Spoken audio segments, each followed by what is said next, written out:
Everyone, welcome to another episode of the Stone Genius Podcast. My name's Ro. You know me as the Stone Genius. We have a guest back today. He's joining us from across the world. So we're going to talk about different time zones, different temperatures, probably lots of different stuff. Welcome back to the program.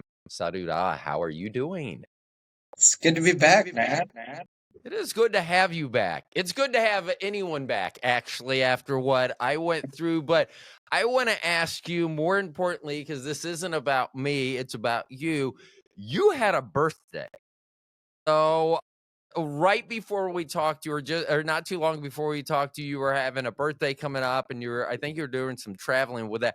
How did all of that play out, and how did the end of your 2024 play out for you? Oh, man. I went to South Korea for my birthday. And Was that your first time there? Well, it was my first time properly traveling there. Okay. Last time I was there, I spent a day. That's very hard. Yeah, it's hard when you're there a day. It's not really like you've been to a place. I understand. So how was your birthday? Well, I spent 2 weeks drinking so much and eating Hanu. I had found out a couple of friends I know from South Korea ended up being multimillionaires. So one of my friends was a plastic surgeon in Gangnam, and another one was the senior partner in a very big law firm. So to say I was spoiled for my birthday in Korea is an understatement. Well, that's nice. It's if you can't have things yourself, it's nice to have friends that do have those things or have access to those things. Growing up in Florida, people always ask me, they go, "Did you ever own a boat?" I go, "No." I go, I had something better than a boat. And they go, "What's that?" I go, "I had a friend with a boat." So none of that upkeep. So you had an enjoyable time. And how long were you there in South Korea? 2 weeks. What was the most enjoyable, or let's say maybe even most surprising thing that you found out about the culture or about the country or just about the area that you were in? What was the most surprising, unique thing that you found when you went there? So one of the things that I've understood about certain countries is there are certain cultural norms that are very foreign. I mean, of course, it's a foreign country, but what I mean is things are so different that you really get culture shock. And one of the things I experienced in Korea was the, yes, you would call it kind of like caste system in a way. But the people who are older, not only older, but also more wealthy, are treated very, very different in society. Perfect example would be like when I'd go to pour a drink for my friend Kim, no, because we're in public, and I was like, well, what am I doing wrong? He's like, no, you're younger than me. You have to put your hand under your ear. And then when he goes to pour it for me, I was like, well, why don't you pour it like that for me? He's like, because I'm not younger than you. I was like, okay. And I was like, well, why are you making such a big deal about it? And he's like, because you're here with me. I'm somebody who is known in this area of esteem and held in high regard. I'm seen with someone that is younger than me. This is my friend group. And you're not showing me proper respect. So why should anyone else around here show me proper respect? It's like really different. Like you guys are putting way too much thought into this. That's just how it is. Yeah. Yeah. That, I mean, when you grow up in a society that is not like that is not like yours, that is not what you grew up in, everything seems different. It's like, how did that, that seems like a lot of effort. Like you said, that, now I need to know everyone's birthday and who's older and who's younger, who's richer, who's poor. I mean, it's funny. Recently, I saw something that showed, it goes, a poor person trying to look rich, and they dressed up and had like fancy shopping bags. And then it said a rich person, and it just showed that, and they just wore like sweatpants. And they carried the same bags, but they didn't care what they look like. But it is, you know, some societies you see that, or some places you travel to, and you're like, oh, that's kind of strange. So what was the thing that probably took you back the most, that you were surprised? Like, oh, I didn't know they still did that, or I didn't know that they still practice that, or observe, whatever the case may be. What's the biggest thing that surprised you there? Kind of like, wow, hold on, I have a sound that I'm looking for that made you do that. I had this moment where I was hitting my vape, nicotine vape, and I'm on a sidewalk, and they have like pretty strict smoking laws and applies to vaping as well in Korea. And I'm off on the side of the sidewalk near the curb. I'm just hitting my vape, and so I have one of my friends, my Korean friends, with me, and I'm minding my own business, and this old Korean man comes up to me, swats my hand to the side. I almost dropped the vape, and I'm like, what the hell is going on here? Gets in my face, like spit is going in my face, and he's cussing me out, at least what I think, in Korean. I'm not understanding a word of this. I'm like, what did I just do? Did I like kill this man's dog or something? And then my Korean friend, after the older man like has his words and then walks off in a huff, my Korean friend is just in a fit laughing. And I'm like, dude, what the hell is so funny? He's like, bro, he was telling you, don't you know, you young trash, you can't be smoking in public like that. And then my rebuttal to that, of course, like, you know, he's gone, but I'm like saying to my friend, I'm like, dude, but what the heck, what about these two guys standing right next to me smoking cigarettes? And the guy standing in the middle of the sidewalk smoking a cigarette. And he's like, it doesn't matter, man. You're a foreigner. Interesting. And I found a couple of different examples where it was pretty directed racism. And, you know, maybe an unpopular opinion, it might not be everyone's experience, but I firsthand saw quite a bit of racism myself in a way that I hadn't seen in 32 other countries I've been to.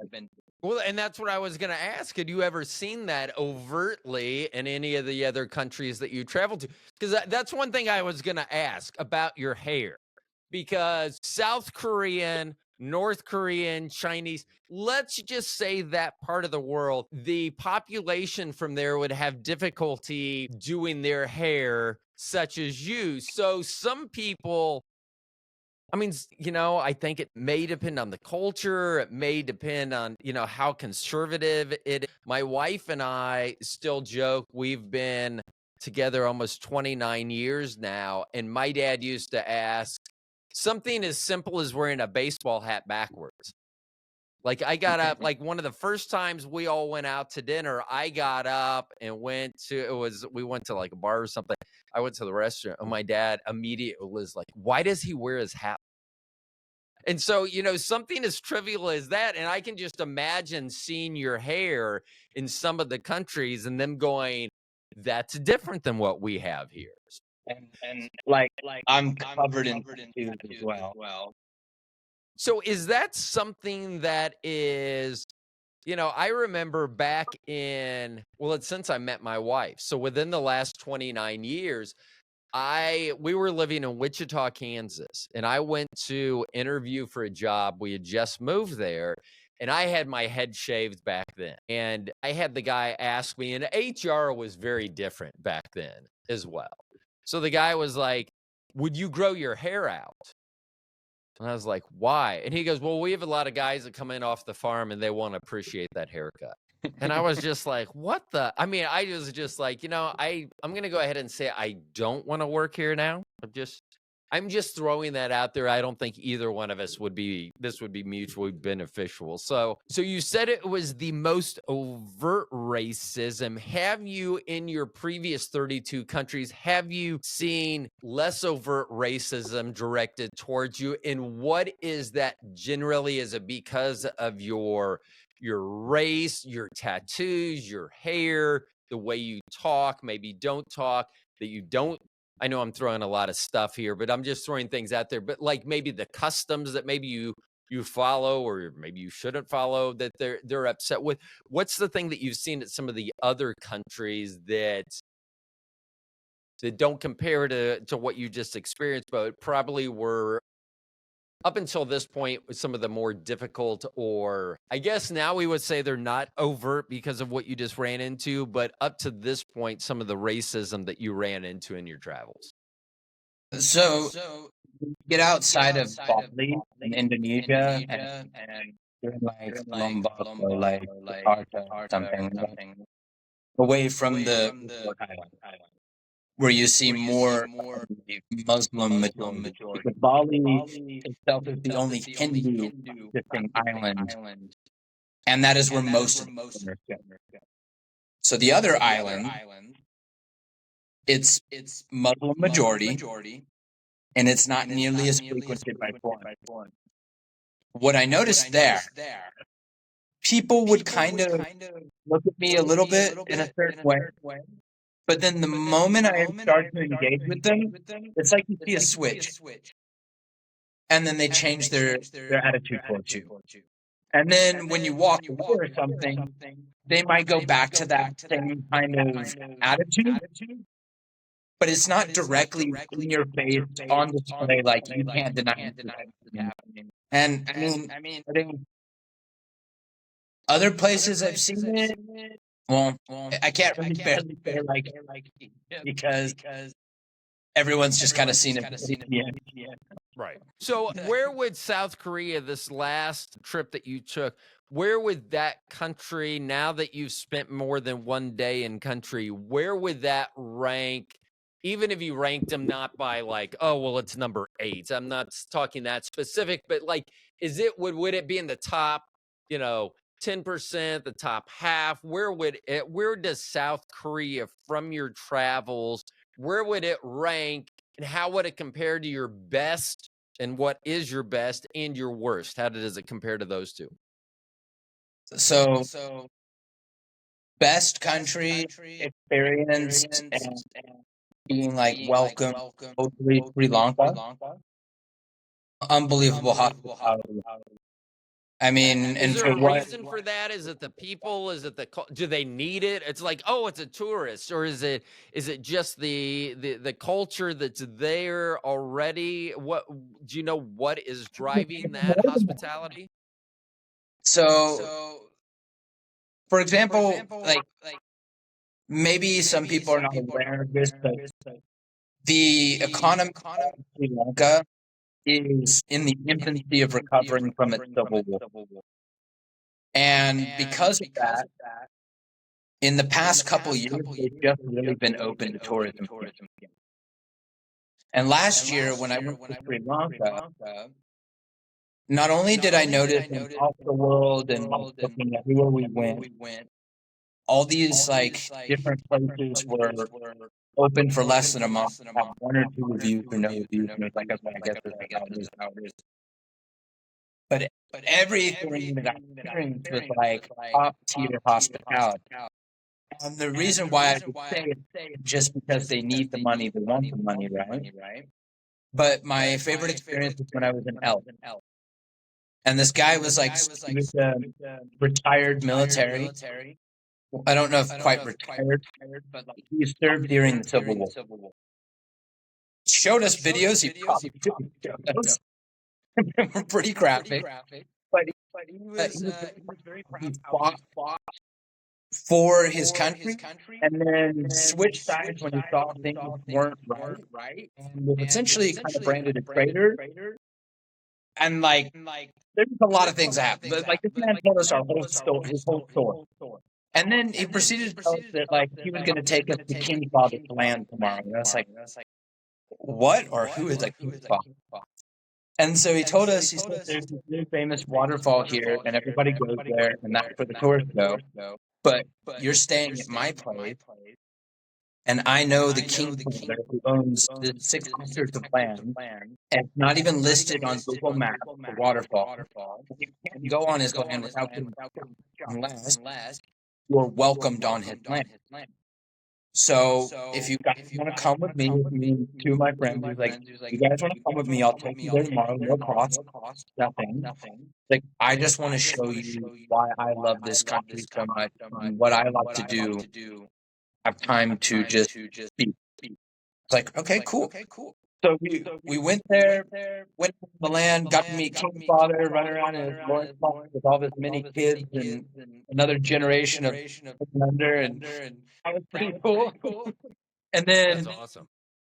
they had like farms, and he would take me from like one farm to the other. They had like long beans, garlic, all this stuff, and we like went and picked some stuff. And I was like, all right, like this is how he's getting some of like the money out of the strip, like we're kind of this is gonna be like dinner for his family later or something like that. No, he takes all this stuff we gather and harvest, and then we go to the waterfall part. An amazing day there. And then he's like, okay, he's like, are you guys ready for food? We're like, what? He's like, we're gonna cook for you now. So they took all the stuff that we had harvested and gathered, like literally farm to table style. Starts preparing like this Sri Lankan dish of like rice and like different vegetables and stuff. It's a vegetarian meal. And then brings out rice wine they've made themselves. And he just gave us the most amazing experience. It's like we're in a jungle, like on King Father's land. It's this like secret waterfall, having this like homemade, as homemade can get, dish. Then afterwards, when we get back, we're talking about how much to tip this and like how much money to give him. And then we go to give him the money, and the look on his face was genuine disappointment and sadness. And he was like, I don't want this. I thought we were friends. And I was like, dude, you spent money to do this day for us. Like, yeah, your time, like your own reserves of things, asking favors, bring us on the land, and you won't accept this. Like, this is what, like, we feel so good about what you did for us. And he was very adamant that's not the truth, that he was just spending a day with friends. And we just met him the day before. Are you able to, when you're in the middle, the midst of something so unexpected and amazing, are you able to appreciate that during while it's actually happening, or is it in retrospect? Is it the at the end of the day, the end of the trip, the end of the whatever, before you're able to comprehend what went on? Are you able to appreciate it during that time, or does it take you some time to be like as excited as you are right now? If we would have stopped you in the middle of that day, would you have been just as excited knowing what was going on? It's a different level. For me, during the experience, I'm enjoying it as it's unfolding. I haven't had time to process it. I haven't seen the conclusion of that journey or adventure, right? So all I can share with you is, oh wow, this view is really amazing. I'm having a really good time.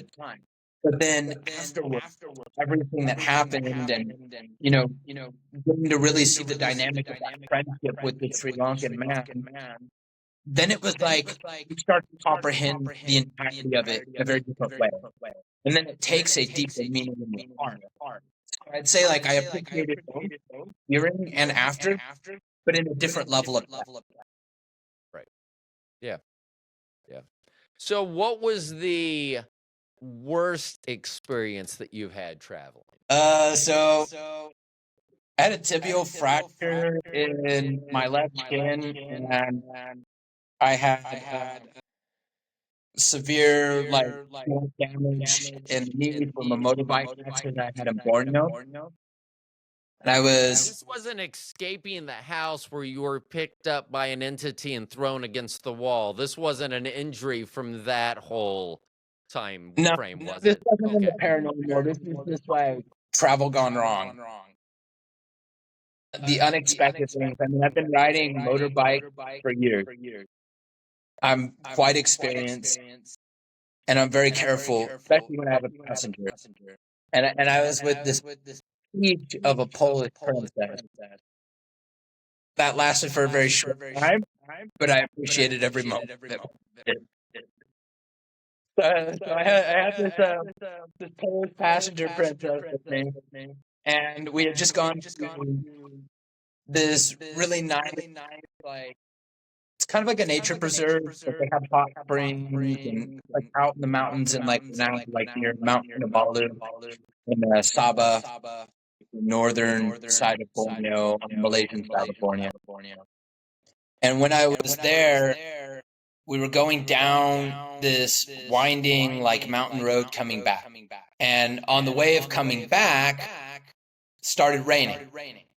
And there's like sheer cliff face going down on one side, and then this like mountain wall and like a concrete like carved culvert going on the side. So it's basically like, you know, you don't want either one of those. And there was a car coming in the other lane. And as I'm going around this bend, I see the car. Okay, that's fine. Driving slow as we can. And then a dog walks out in my lane. And there's nothing I can do. Like I couldn't prepare for that. It just came out of nowhere around the bend. And so I calculated it. I tried to slow down further, slow down to like 30 kilometers an hour. And I hit the dog, and we both went flying over the handlebars. I like skidded up a bit. We're wearing helmets. She's laying over in the culvert further ahead from me. And she's like a tough woman. Like, she doesn't complain about anything. So when I heard her like moaning in the ditch, just like, I knew something was severely wrong. Right. So I go like get up, and as I'm like, I feel wrecked up, but I'm like pretty much running over there. And this lady had like seen it, stopped, and she pulled her car to block any further traffic. And she gets out, she's like, sir, are you okay? Are you okay? And I'm just like, I need to go check on my friend. I need to go check on my friend. So I get over to her, and as I'm checking on her, the lady is like trying to get my attention again. And I'm like looking over at her, like, what do you want? And she's like, sir, your leg. And I looked down at my leg, and there was a full-on compound fracture. That shin bone was sticking straight out of the skin. And as soon as I saw it, the brain is a remarkable thing. The moment I saw it, I couldn't stand anymore. Yeah. And then it hit me how bad it really hurt. Well, you know, and here's the weird thing is I do understand that, because here recently after my stroke, so as soon as I had the stroke, it cut me in half on left side and right side. I still don't have feeling on this side. So we did find out. I went to cut my toenails a couple days ago, and I cut my toe good enough that it bled for a nice, couldn't feel it. And we're always wondering, oh, if you got cut, would you be? The answer is no. I still can't feel. Today, the day that we're recording, this is actually 3 months to the day since my stroke, and I still can't feel that side. But it was funny because one night we had our youngest child, Trinity's dog, was over visiting. And I'm not going to call it our grand dog. Everyone's trying to get me to call it that. I refuse to call it my grand dog because I'm not a granddad. And so anyway, Val was over, and Val's a pit bull, and Val's pretty stocky. Val's probably 60, 65 pounds of just muscle. And she ran over, and they have fairly wide paws, and she ran over to me, and she landed on my foot, and she was standing there. And when she landed on my foot, I yelled, I was like, ow. And my wife was so excited because she's like, you felt that. I just started laughing because I was like, no, I didn't feel it. I looked, and as soon as I looked down, I was like, that should hurt. So I should react in some way. The same way, as soon as you look down, you were fine until you saw, I would have been fine. And I am. I looked down yesterday when the dog was standing on both of my feet. Like, if I would have tried to walk away, I would have fallen. She was standing on both. I looked down because I could feel her on my left foot. Had no idea she was on my right foot. It's just crazy. So I totally understand looking down, but man, a compound. So now and I know I'm going to sound like a very bad person. Like, And here's the weird thing is, like, I sound like a bad person, but somehow I survived this stroke. So it doesn't seem to make sense there because my thought still is you haven't mentioned the dog that you hit. So Okay, go ahead. You can this is tell. the funny You can this is the tell funny me and the part of it. audience. Just knowing the background, I'm thinking about the dog. But what happened to Mr. You're not the Compound only Crasher one and that's the ever friend? mentioned that. I know. So I was absolutely convinced that like we killed this dog and that was just like a karma I'd have to take. However, this dog had like distinctive markings on the side of his head. Like he was all like brown, but he had this big white patch on the side of his head on his fur. And when we hit him, we just kind of forgot about him, and like the sound really was shocking. The right, and like yeah, it sucked, but like we were pretty injured, and that was kind of where all of the attention was in the moment. So then, as like we get the about you, right, but this dog is crazy because I'll tell you something about it. So we get like another guy stopped, and we get the bike in his truck bed, and then she's laid out in the car and of the lady that stopped, and then I'm in the back of the truck with the bike. And as we're driving down to the hospital, quote unquote, which was not a hospital, we go around a couple bends, and then I did a double take because I saw this dog. And the dog was limping, and I was like, no way, there's no way. And then it like turned its head and looked. Maybe it's coincidence, but it looked right at me in the eyes. Same spotted pattern on its head. And I was like, no way. So I'm convinced it's the same dog. So what you're saying is you went to a veterinarian to get medical help for yourself. That's what it sounds, because it sounds like the dog was walking to the doctor and you just happened to beat the dog to the doctor, and the dog once again is like, what the fuck are you doing first, what the fuck are you driving and hitting me? It was probably in some sort of dog crossing or something that you weren't paying attention to. So once again, I'm gonna take the side of the dog here. I always take the side of the animal. My kids hated that. Well, the funniest part. So we get to this hospital, which was like a little clinic. And we get in there, and like clinic. Yes, I understand. They put us on this like stretcher and stuff, and they get us wheeled in. And then this lady comes in the room, this nurse, and she's like, okay, wait right here. We're gonna get the doctor in here, and just give us a few moments. So a couple minutes go by, and then this guy wearing a doctor's coat comes in, takes one look at my leg, and he goes, we need to get you to a doctor. It's like, who are you? Well, that's what I was just going to say, because you said the guy in the doctor's coat. You didn't say the doctor came in. I was in the hospital for a while, and I never described my doctor as the guy in the doctor's coat. So I immediately was like, I mean, when you reply after seeing an injury, we need to get you to a doctor, that would imply to me you're not a doctor. Let me ask you this. Was the stretcher that they put you and or your friend on dog or cat sized? Because I'm still thinking you went. That's why he said, because even though if you want to debate them, vets will say that they're doctors. But if you have a human injury, they pretty much will say, well, you need to see a doctor. So, well, it was a human-sized stretcher. Okay, so at least you're in shock. So I don't even know if I should believe that it was actually a human-sized stretcher, because I think that you're still in shock. Because if you left out the length of the stretcher and you described that you went to a clinic and you saw someone in a white lab coat that after viewing your injuries said that you needed to go see a doctor, they would, and if you said, where do you think I was? I guarantee you almost everyone's going to say a veterinary clinic. Like, I don't even know if that's it could have been. I'll never know unless we go back there.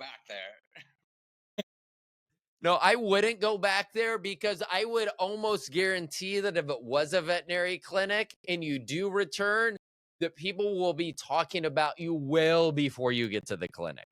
They'll have seen you. They'll be like, oh my God, they're back in country. Like, they'll be like, who? And they'll be like, the guy that had the compound fracture that went to the vet, and they'll be like, no, he's back.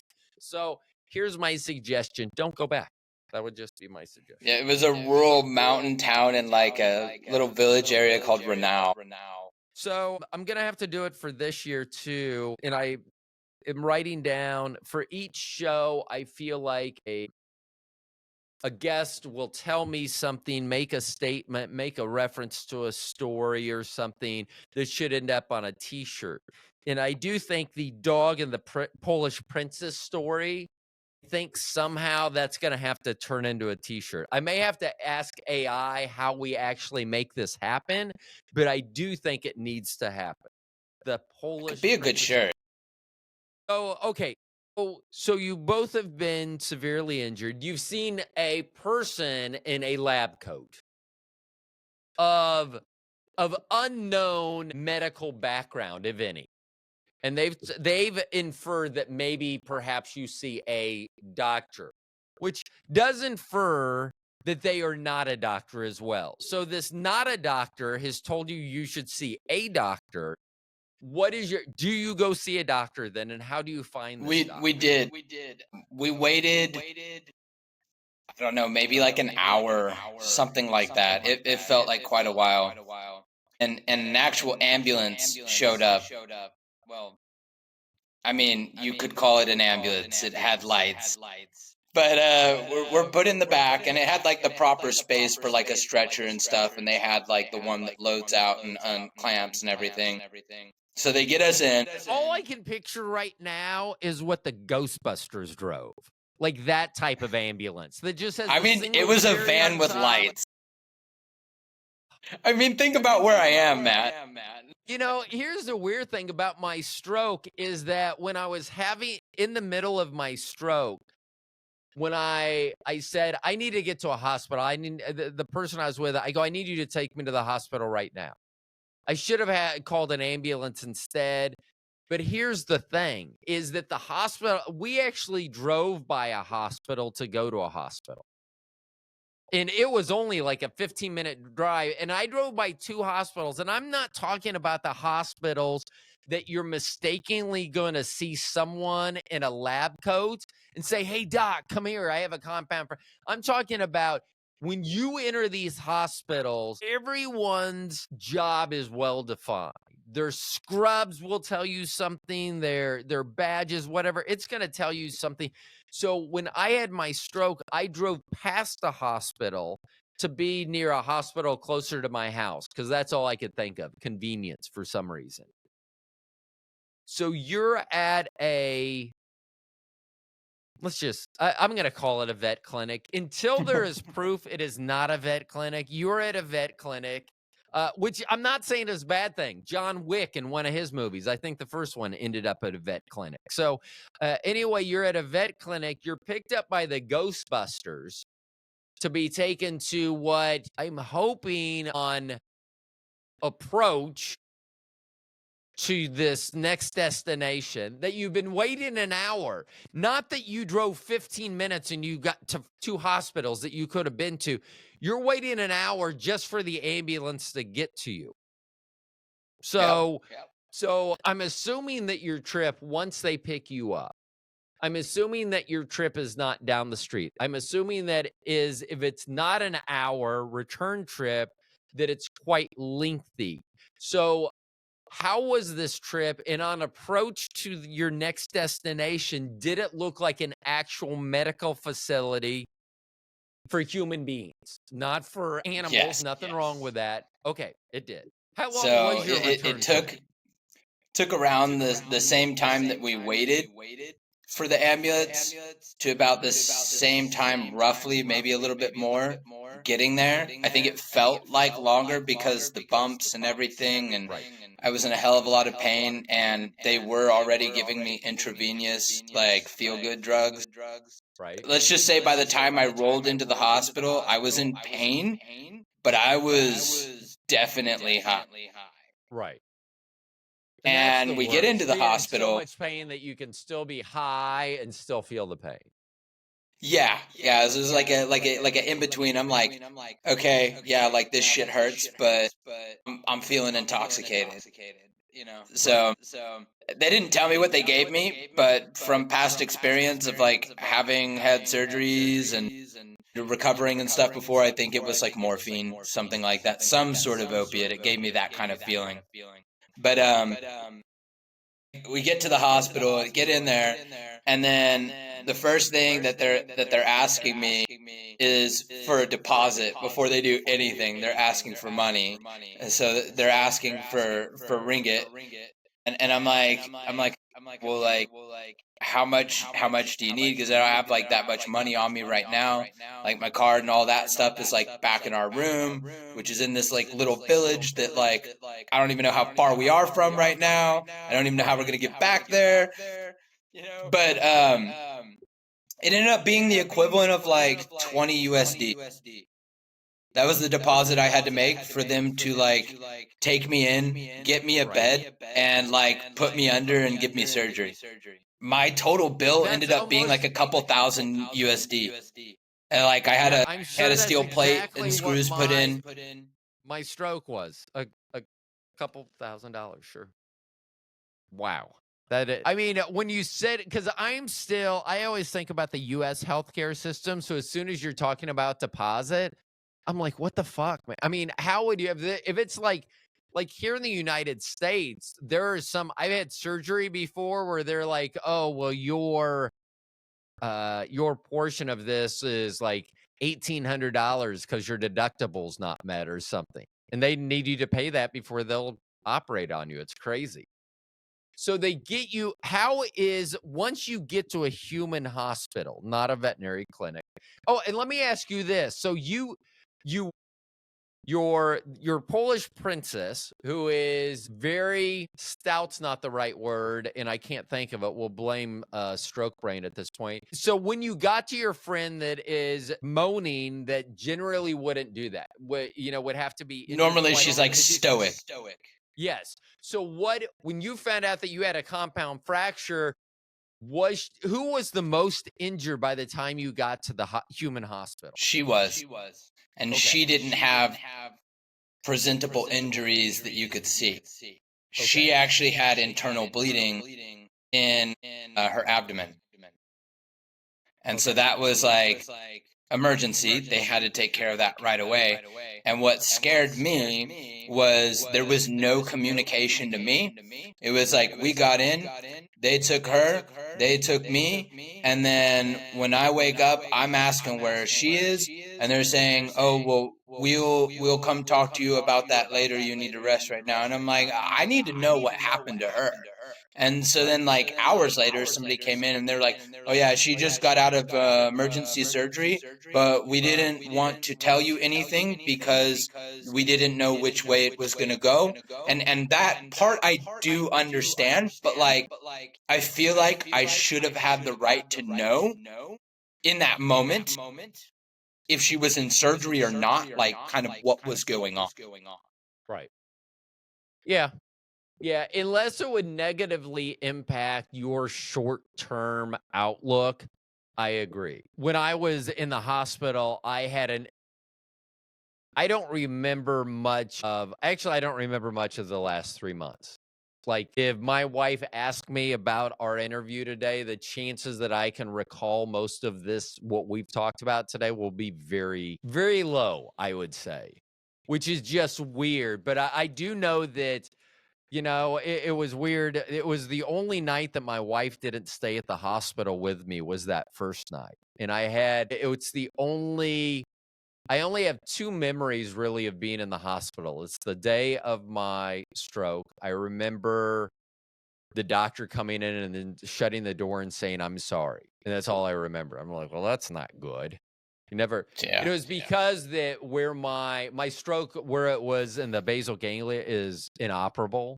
And so they're like, if this doesn't stop bleeding, we'll continue to take MRIs, monitor. If it doesn't stop bleeding, you don't have a good prognosis. And then in the middle of the night, I'm not sure if it went back to that or what, but I just remember they would check my vitals, which I don't remember, but I remember waking, like being alerted that there's like 12 doctors standing around me, all like, not like it looked like they didn't want me to see what they were saying. And then there was a computer with a doctor's face on it that was looking at me, and they were putting me in the MRI tube. And that's all I remember from that as well.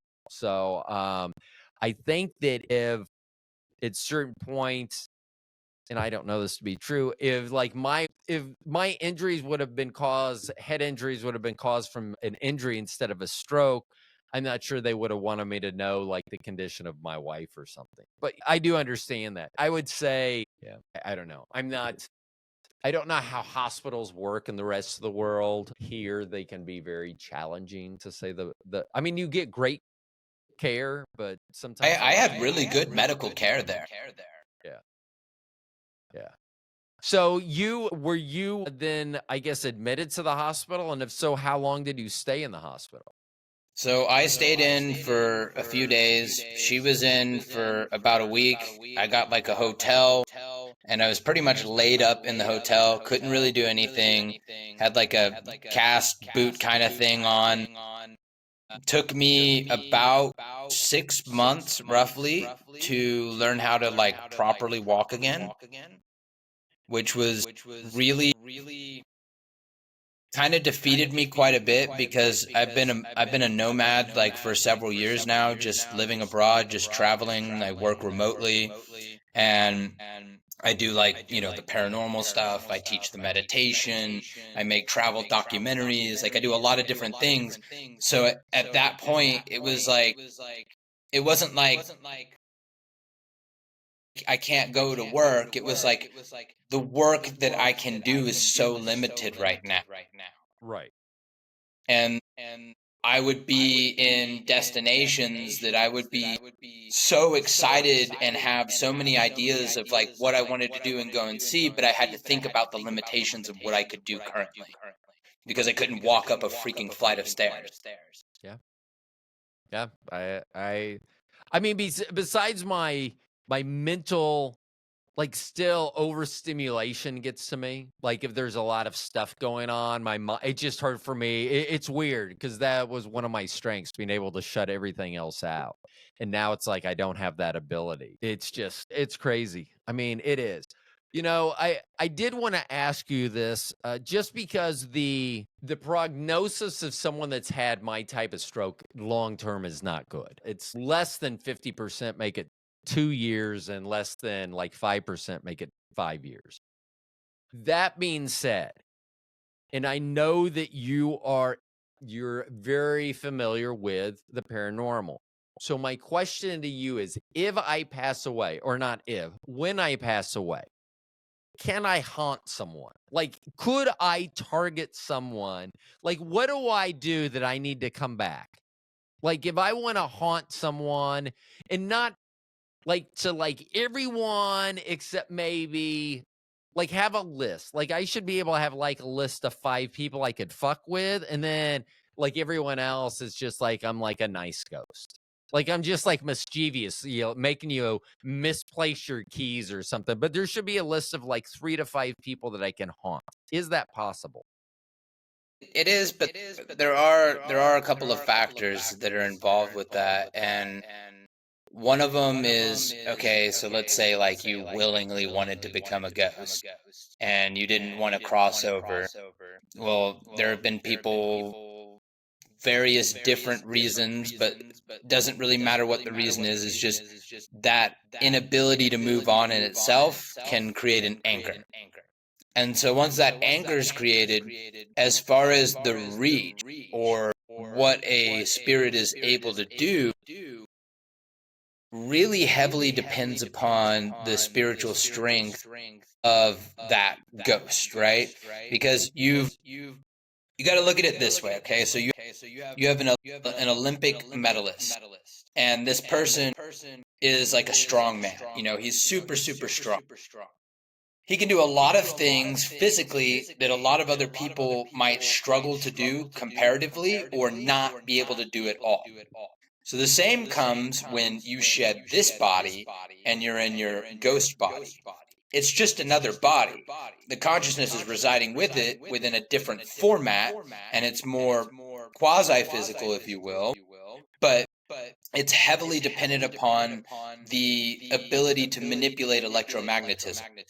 So if you're able to generate and cultivate chi in a strong way while you're alive, the chances are that when you're a ghost, should you choose to stay and remain as a ghost, that you would be able to do some stuff that, like, Star Wars, like, Qui-Gon Jinn coming back, to Obi-Wan, and like being able to produce in that spectral form. Like, to do that is possible, but that takes a considerable amount of manipulation and energetic know-how over the electromagnetic body.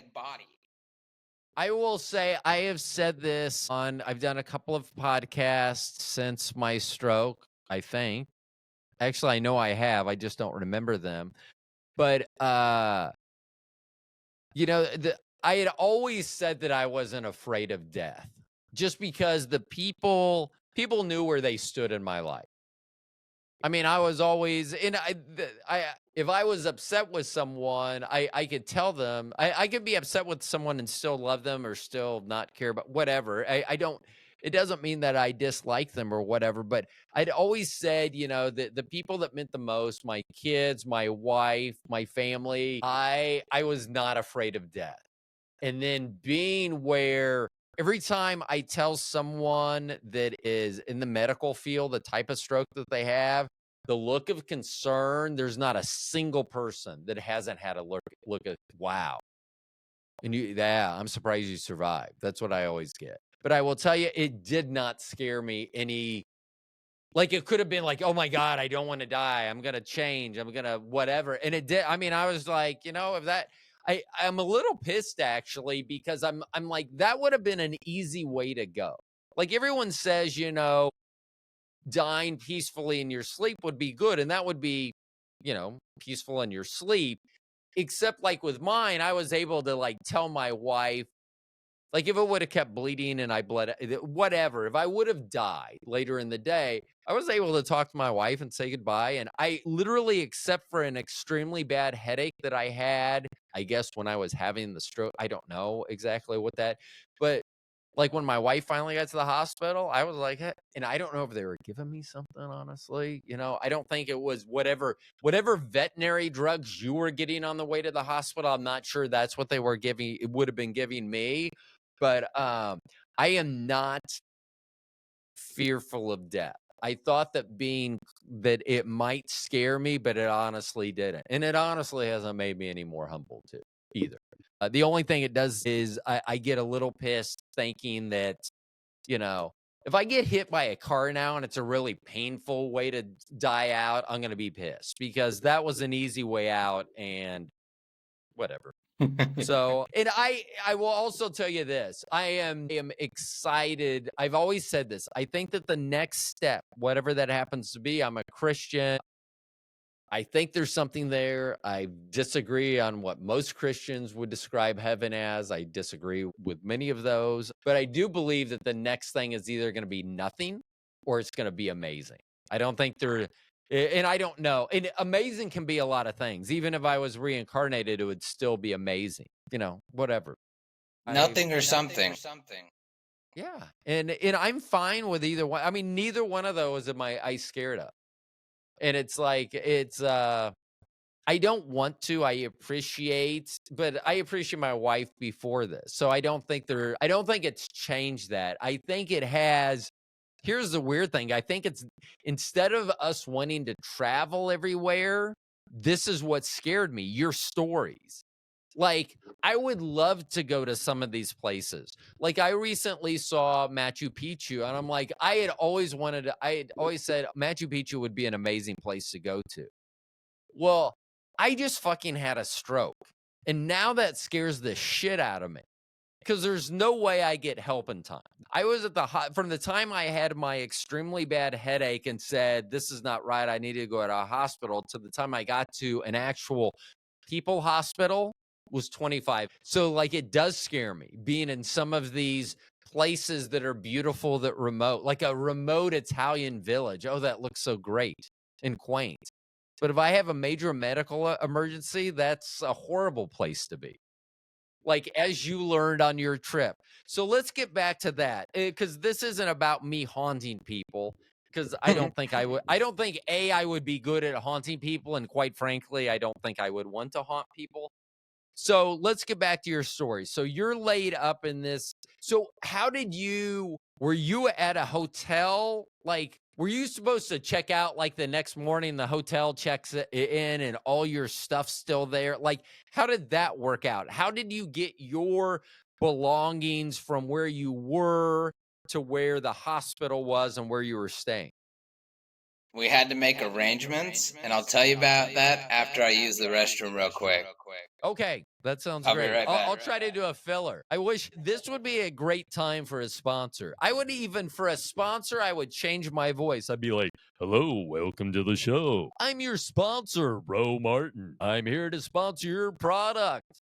And then it would probably be, knowing me, it's probably going to be a sex toy. I'm sorry, a sex aid. Let's not call it a toy because it's not. It's not a toy.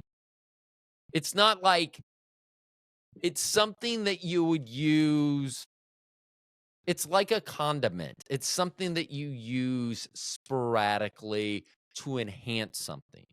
But yes, so Adam and Eve, that's the only sex thing, because I'm not really into sex toy. I need to find a sex swing sponsor. So this would be this would be great. About an hour into every program, I let the guests take a moment for themselves, and this is where we fill in. And a sex swing would be great. First of all, me trying to prop myself up post-stroke, horrible idea. And now that I think about it, I'm almost positive that instead of Bobby being in the swing and me being the one standing, I'm almost positive she should be the one standing and I should be in the sex swing. I don't know how that would work. I don't know if the booklet even shows that. I would think that there would have to be some way that we could make that work. And if not, then maybe the sex swing needs to be redesigned. I don't know. I do know that on a playground at a school, that a swing looks the same today as it did in the 70s. So I don't know if a sex swing looks the same today as it did in the 1970s. And if you missed all of that filler information there, I'm going to tell you there is literally no reason for you to go back and listen to that. So welcome back. All I heard was sex swing. Well, yeah, and even pre-stroke, I got injured. I mean, I had 2 sex injuries within a month, which required medical attention. So I used to think that a sex swing was just some kink thing, but at 57, and I'm in good shape, except for the whole stroke thing. I'm in good shape, but I think that the sex swing is more of an arthritic, kind of like float or something. I just have to figure out how I'm in the swing and my wife's the one standing. Like, I don't know if I could swing into her and keep hitting her. I mean, maybe, and then it would be a quick, I guess that position would be called guess which hole. Just kidding. Ouch, ouch, wrong hole, wrong hole. That one was good. That was good. That was bad aim. Okay, so let's get back to your location now. So your location, you somehow alerted where you were staying previously that you were not returning there at least anytime soon. You needed your belongings and things moved to you there. You're doing your hospice at a hotel while your Polish princess is in. I don't know if I should feel bad saying Polish princess. I mean, that's what I called her all the time. So I guess I can understand that. I mean, there's a distinct look about that area, women from that area. So I think Polish princess, even sight unseen. Slavic features, man. I would say that that's probably good. So you're doing your rehab there. How long is she in the hospital, and was she able to successfully get through surgery and everything with a good prognosis? So she was in for about a week, and then when she got out, we ended up having to like cut that part of our trip short, and then we just kind of both went and recovered together in Bali afterward. Well, the reason I started laughing is I was making a thought. I'm like, he's probably a cat person now because you hit a dog. And then I look at your T-shirt that you're wearing, and you have a cat on there. So yes, I love would cats, assume man. I would assume after hitting a dog and going through that, even just hitting the dog, let's not even talk about your injuries and what it changed on your short-term and long-term health situation, but you hit a dog. So I'm assuming that that's what I was laughing at. I was like, I was gonna write down he's probably not a dog person, and then you have your huge cat shirt on. So yes. Cats I win. got the karma of that paid back to me a couple years later when I got cornered by a street dog in Khon Kaen in Isan, Thailand, and I got the mother of all bite marks on my ass.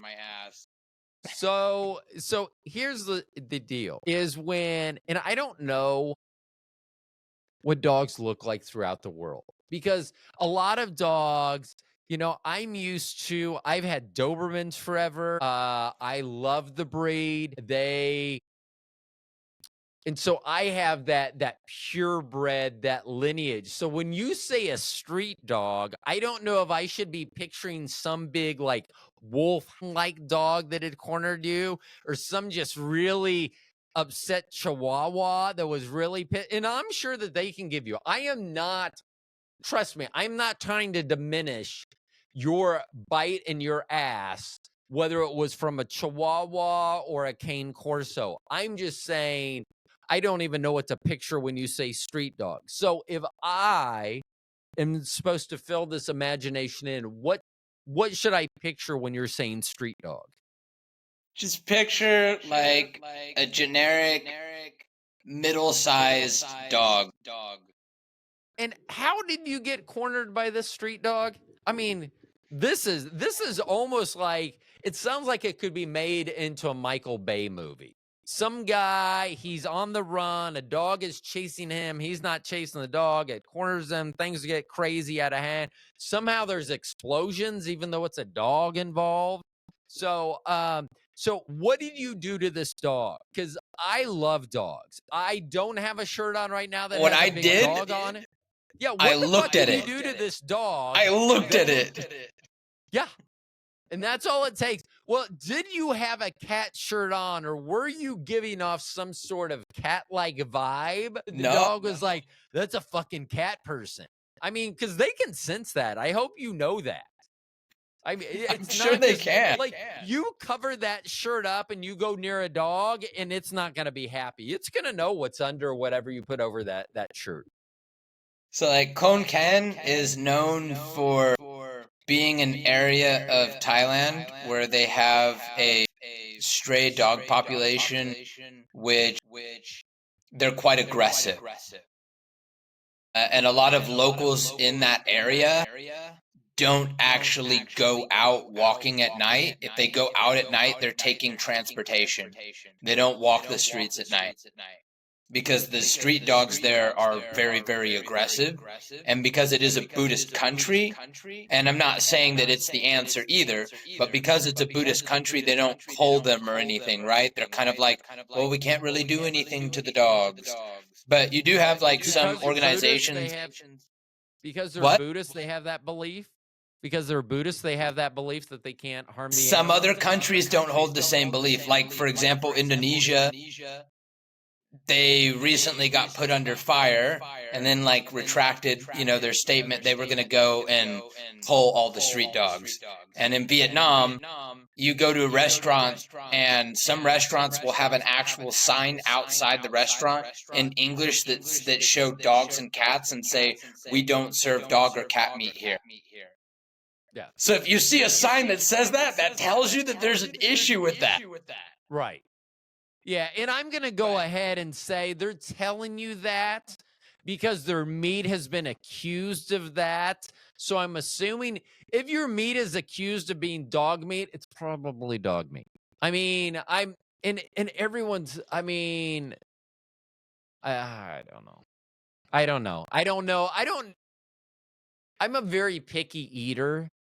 So we literally could be in a garden flush with fruits and vegetables, and I would end up starving because I do like, and that's where I try to be a realist. I try to go, okay, I have no problem eating a cow because that's how I grew up. Oh, we eat these, so it's okay. If I grew up in a place that ate dogs and cats, then that's normal to them. So it's not, the cat thing, it's not like I'm against people eating cat. I just can't assume that there's a part of the cat, even though you call it a pussy, I am not sure there's any part of the cat that I want to eat. It's not like I have said this many times, especially to my wife, when we go out and there's seafood. I'm like, who's the first person that looked at a crab and was like, I bet that's good eats? Like, how hungry did you have to be? Like, how thirsty did you have to be to look at a cow and go, I bet those teeth have something in them. Let me go see. And I will also tell you, your first thought is probably not like squirting it to your mouth. Your first thought is like, I'm just going to suck on this and see what it has. So if it is normal, I'm not going to put that against someone. Probably won't do it, but I'm going to say if there's a sign up saying they don't serve cat or dog food, they definitely serve cat or dog food. Well, that place didn't, but I did. And I do mean it when I say accidentally, because it was not my intention. I did have dog while I was in Hanoi, and I was pretty upset about it because I'd ordered this, like, it was supposed to be like pho, but the meat was a little bit different texture and taste than what I have ever had before. And so I asked the guy about it, and everything, the whole menu, everything was in Vietnamese. I can't read Vietnamese. So he speaks very little English, and he's like telling me, "Oh yeah, like you ordered this, you ordered this." And I'm like, "Okay, but like what is like moo, or like oink oink oink, like what?" Right. He goes, Good boy, good boy, good boy soup, good boy soup." I'm like, "What is good boy soup?" He's like, Oh my "You God. know, good boy, dog." And I'm like, So, so if I would have been there, I think dog would have, I would have immediately gone to Epstein Island. That's where I would have thought that it was like, it literally was the cream of some young boy. That's what was on the menu. And they literally meant that's what it was. I mean, how was I to know, the translation for good boy was referencing dog meat? Well, so that's so like now I am a Google person, an Android. I've used the Pixel lineage. I have a Pixel 9 phone. And one of the things that I've liked over the last few years is you can actually just hold the camera up the phone and it'll translate. It doesn't And work so I very started well. wondering, like now, like I'm not sure, like before I could go in and be like, oh, I want something that, I could literally have done the charades that you did. The charades. Can you do sounds like the moo moo? Although I think that you did like moo moo, and I'm not sure why the hands were up like ears like for the moo, like and then little you're like cow oink horns or oink. something. Yeah, I don't know what kind of cows there are in Indonesia and Vietnam and things. There may be different cows, but I was not aware that the ears were up like a werewolf for the cows that you all had there. Like, it used to be I would have had to ask, I want something, I want a hamburger, or something like, and try to do it. Oh, that's what this is. Well, now I could hold my phone up and be like, I don't want fucking dog. Yeah. So let me ask But you when you this. try to translate, it doesn't always come out right. So, perfect example, I translated the menu at this one place in Kanchanaburi that I really liked eating at in Thailand. And one of the menu items, we ordered it because it sounded so absurd. And the item was called swearing evil. And we were like, what? What is this swearing evil? That's what it translated on when we used the app, right? Took the picture. And when we ordered it, it was basically like a papaya salad, but with like the mud crabs in it. Like just shredded up mud crab in it. That's all it was. But that was the swearing evil. Yeah. Yeah. Yeah, it was interesting. So when we used to live out in the country, there was an actual butcher there, and they would butcher on site. I mean, there were a lot of farms and things around there, and it was funny. One day we were going to the butcher, and it's having a butcher getting fresh meat it's so different than buying meat at a grocery store. And so we were driving down to Steve's Meat Market, and there was this truck in front of us, and I had this metal cage over the bed of the truck, but you couldn't see anything. And my wife was like, I wonder what that cage is for. And I go, it's probably for his victims. Just like he's a serial killer or something like that. So we come pulling up to Steve's Meat Market. Well, he slows down too. As soon as he starts slowing down, all these like sheep, lamb, or whatever they are, start popping up in the back of his truck. They were in the back of his truck, and he drove around to the back. And then my wife is like upset. I mean, like, we literally that day, and I don't know what we were getting, could have been lamb chops, because we got lamb chops all the time. But as soon as she saw lambs being driven to the back, knowing that we were going to buy them out the front of the store, then she had an issue with it. It got too real. It did. I was trying to think, though, if you were in a country that may be known or at some point have been known for serving cat or dog, would it be better, and you know there's a lot of strays around, would it be better to see strays around the restaurant that you're at or them not around? Like, are they trying You to won't draw see them? any stray dogs in Vietnam. Yeah, so there you go. There you have it. I mean, here's the deal. I love hamburger. Love it. Love it, love it, love it. If I saw from the very beginning the cute little cow or big cow, whatever it came from, to the whole process, I was going to say be a vegetarian, but I would probably just die of hunger. So I don't want to see the whole process. So I guess in Vietnam, if you don't see stray dogs and you can't read the menu, it's what was it? Sweetful sinning. What was it again? Swearing evil. Swearing evil. I'm not sure sweetful sinning is any better. So let me ask you this, though.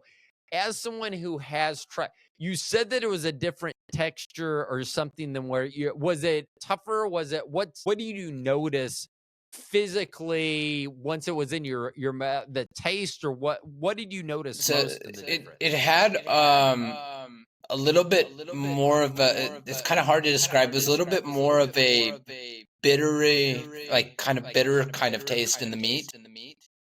There was nothing like beef or chicken or anything, right? And then not only that, but the texture of it was real stringy.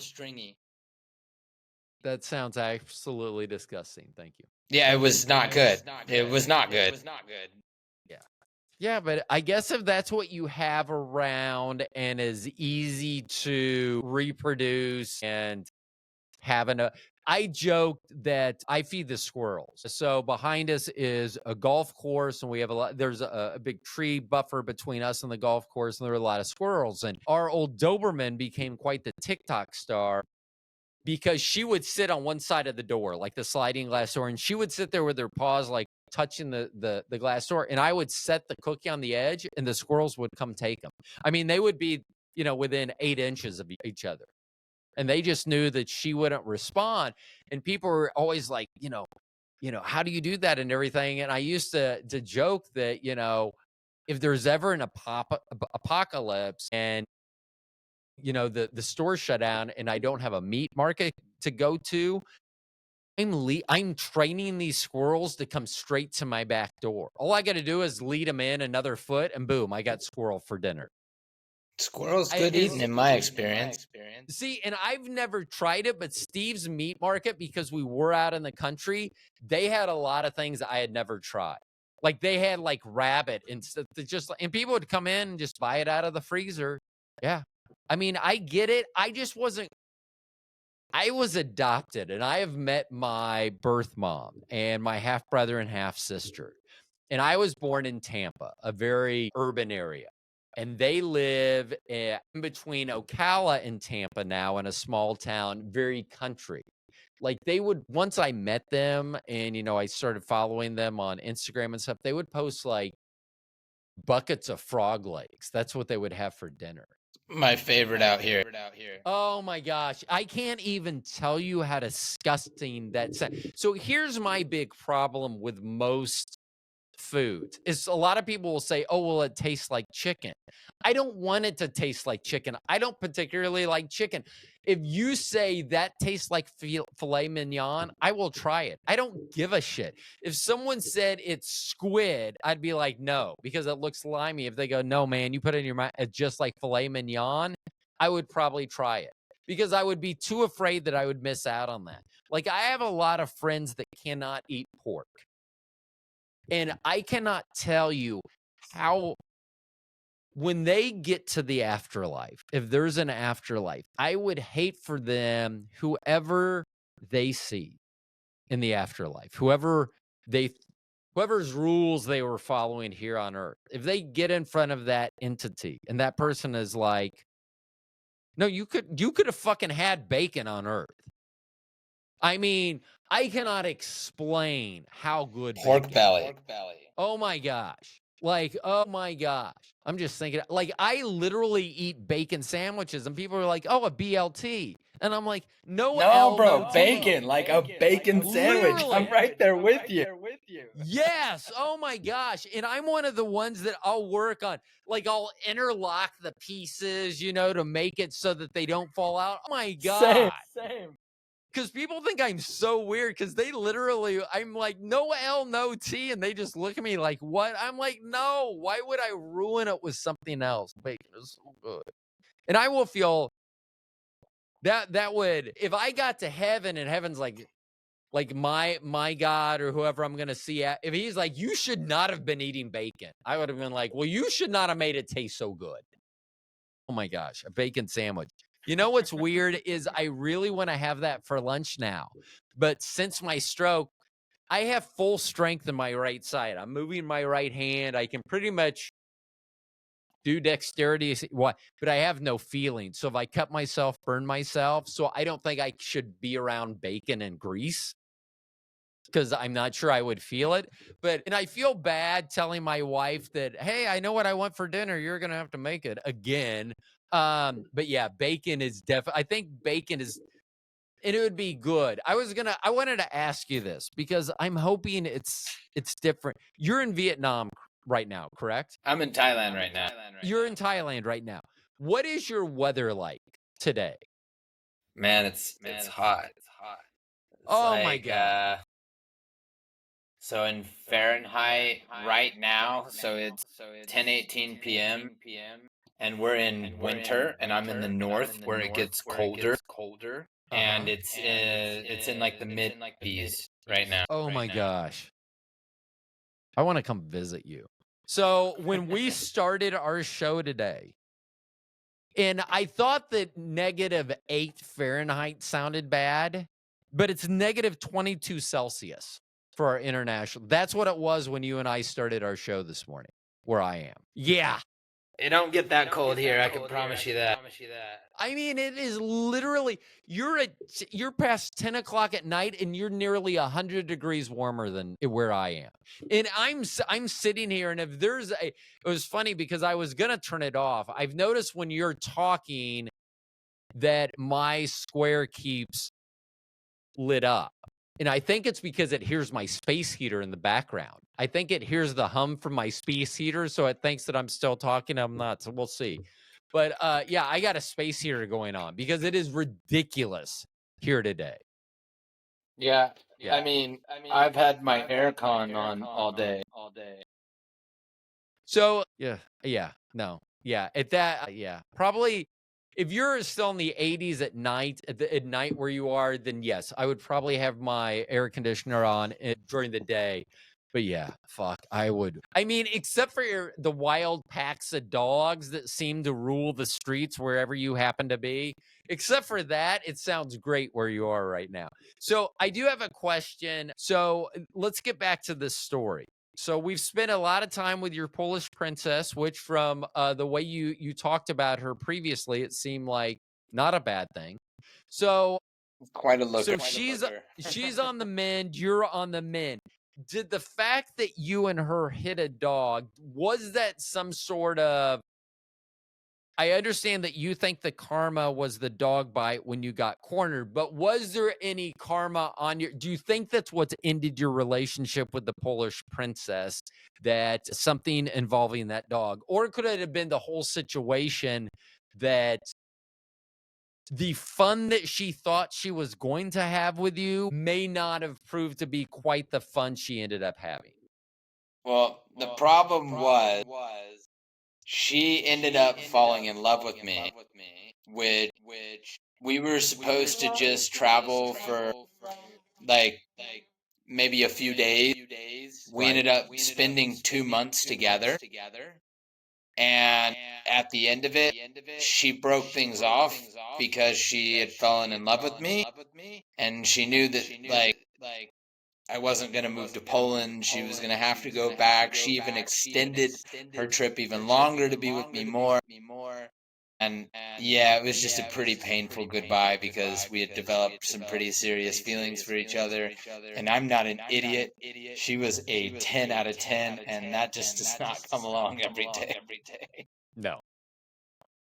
Yeah, but yeah, I mean, sometimes I mean, at least you were smart enough to know that and not led by maybe a certain part of your body, perhaps, or just your feelings or being caught up in that, but to know that, I probably wouldn't be happy in Poland and she may not be happy here. And, this, and that eventually is going to, I was the same way. I dated a girl and she took a job in Seattle and we had we're keeping it going, long term for a couple months. And I went to visit her. And I think I was out there like 10 days. Never saw the sun once. And I grew up in Florida. And I was like, fuck this. And I knew immediately I would never be happy there. And I knew that she liked that area. It was during the grunge scene. So it was Seattle during the grunge scene. I mean, not a better place to be. Nirvana, what was the movie? Singles was based around there. So there was, so I understand why she found it tempting and appealing to her, but that didn't appeal to me, that type of scene.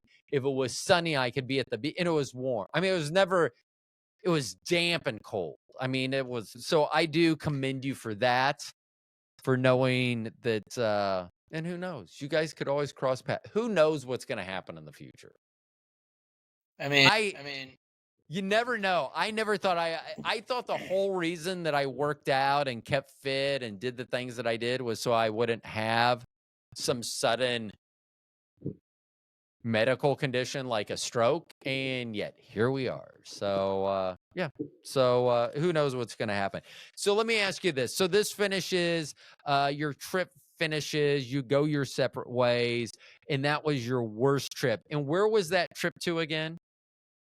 well, we started off originally in Langkawi, so on the mainland part of the peninsula of Malaysia. And then we were in Kuala Lumpur and Kuala Selangor together, and then everything happened in Borneo when we were in Sabah, and then we ended things in Bali in Indonesia.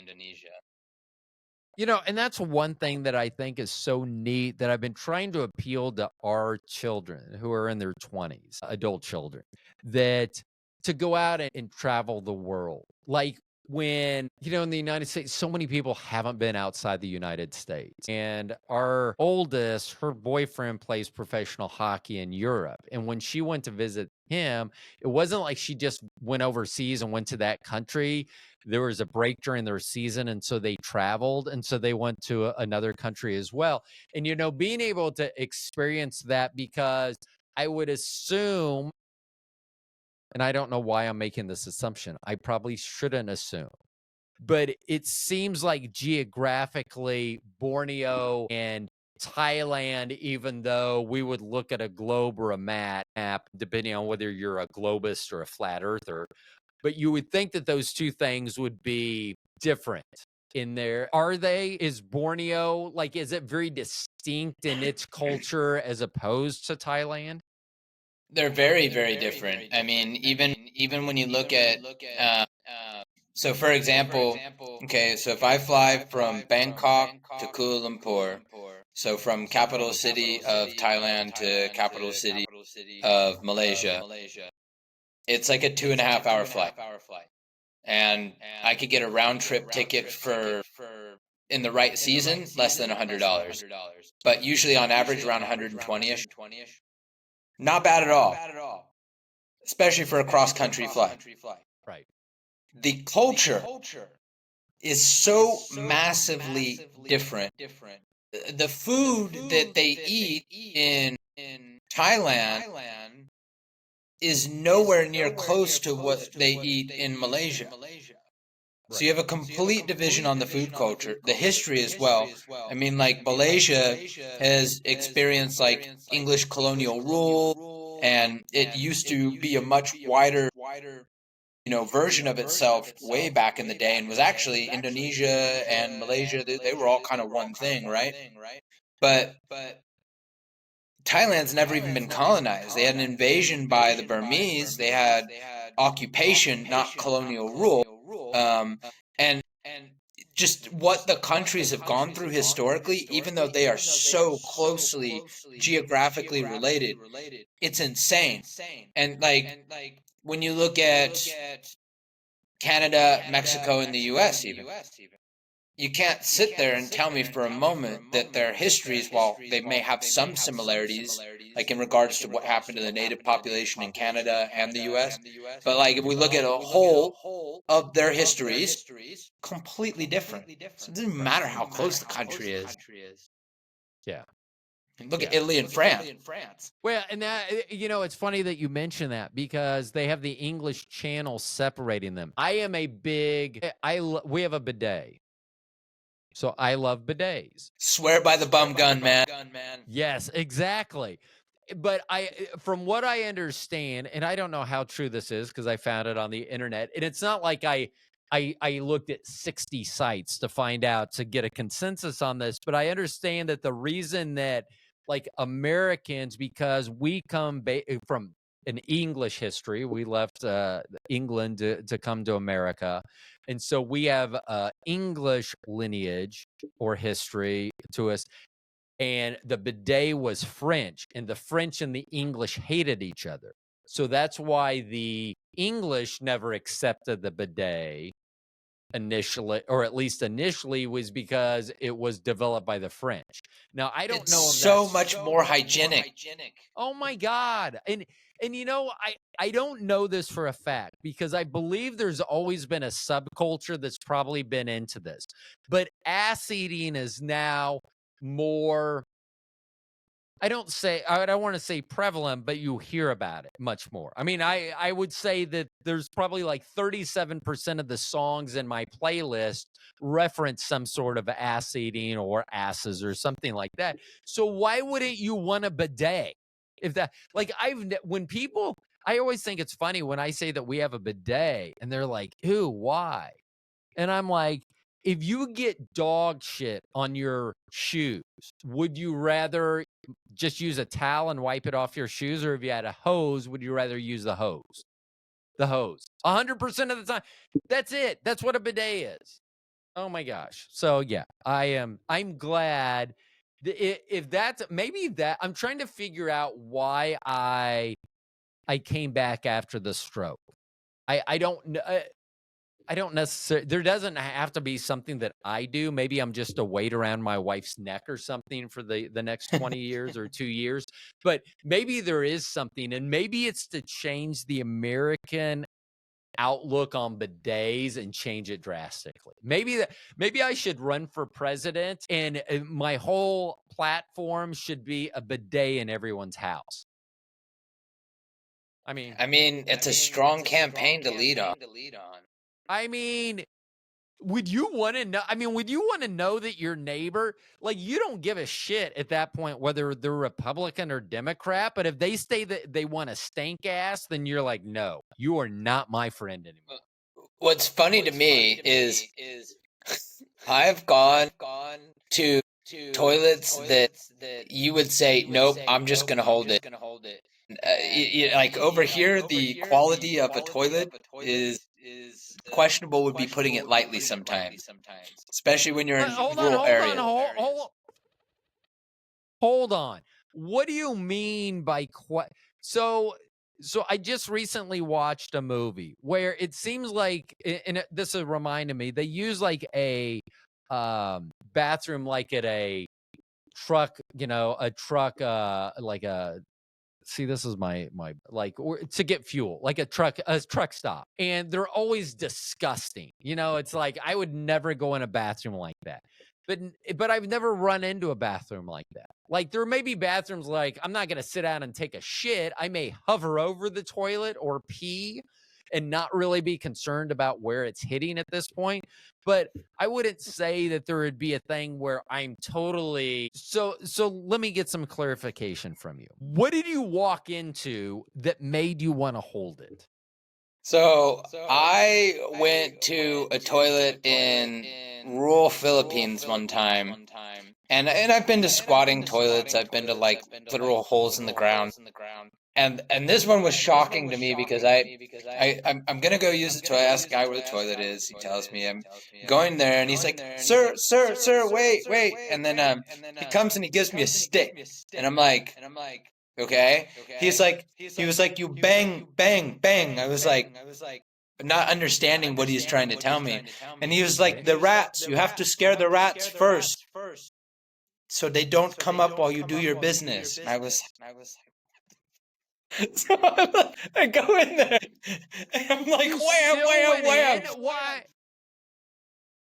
And I see the rats scurry, and then I'm like, you know what? I think I can hold this for a little while. I think I'm good. I'm trying to imagine what I would have to do, like what I would be in the middle of that banging. Like here's the thing. I love having sex with my wife. Let's just call it banging my wife.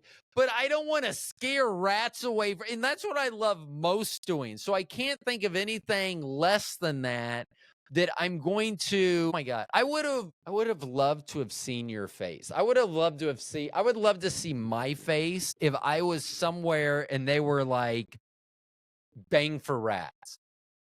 I mean, what? You gotta bang the sticks so the rats. So There shouldn't be that many steps to taking a shit, man. No. Oh my gosh. Yeah.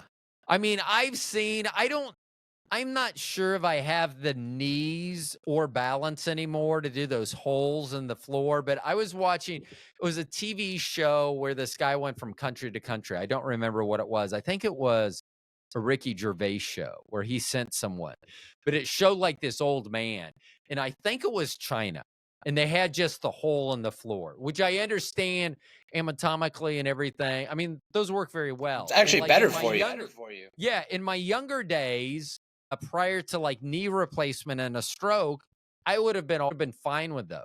But it was funny because in the show, it showed an old guy, or a guy like me, 57, walking around carrying like basically like a thing that would fold out that was like a seat, but had a hole in it so that he could be over the hole and then sit there, and it would shoot through the hole in his chair and then goes through the hole on the floor. And I'm like, so you got to carry that around all day. I mean, and there's really no way to turn that into like an accessory. Like, oh, look at that. That's awesome, man. It's so I can take a shit. It's just grandpa shit in chair. Oh my gosh. What is the so please, I'm hoping that your last story, your story about banging a stick to rid all the ass-eating rats, which actually would be a great name for a porn horror movie, Ass-Eating Rats. What is the most shocking thing in your travels, whether it was an animal that was on the menu, whether it was your arrangements of where you were staying, sleeping, something, whether it was how you took a shit? What would you think? What would you say in all of your experiences? Not a unseen entity picking you up and throwing you against the wall, not that type. What's the weirdest, strangest, most outrageous, no, I can't believe this is real life happening right now incident that you've had? It's actually kind of sad, bit fucked up. So I was in Simporna, which is also like, so I spent a lot of time in Borneo. I've gone back to Borneo like 8 times. It's one of my favorite places in the world, actually. It's incredible. What? But I was in I know you Simporna. have I know we're in a story. So, but why is Borneo so appealing to you to return to?